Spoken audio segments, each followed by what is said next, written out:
মেহমান আসছে হঠাৎ করে, ঝটপট কি রান্নার আয়োজন করলাম তা আপনাদের সঙ্গে শেয়ার করলাম। রান্নার ভিডিওটা আর দিলাম না।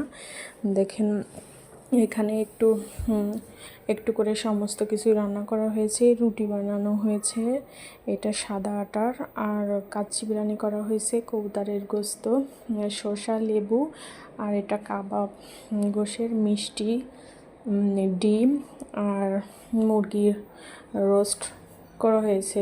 রোস্ট বলতে এটা আপনার ছোট ছোট করে টুকরা করে করে করা হয়েছে। আলহামদুলিল্লাহ সব কিছু মিলায়ে মাশাল্লাহ এইভাবে করে আয়োজনটা করা হয়েছে। কিন্তু যতই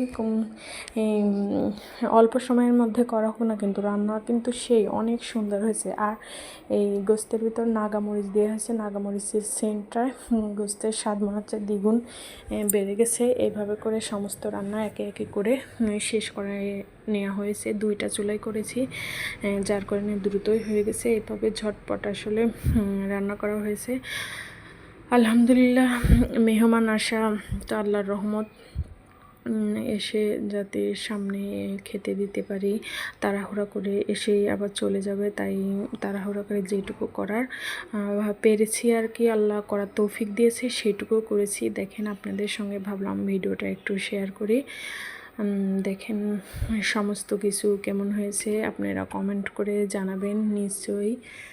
আর একজন আসছে, 2জন আসার কথা বলছিল, কিন্তু একজন আসছে, তাই একজনের জন্য আর কি এই হালকা পাতলা করা হয়েছে। হালকা পাতলা বললেও ভুল হবে, মাশাল্লাহ ভালোই করা হয়েছে।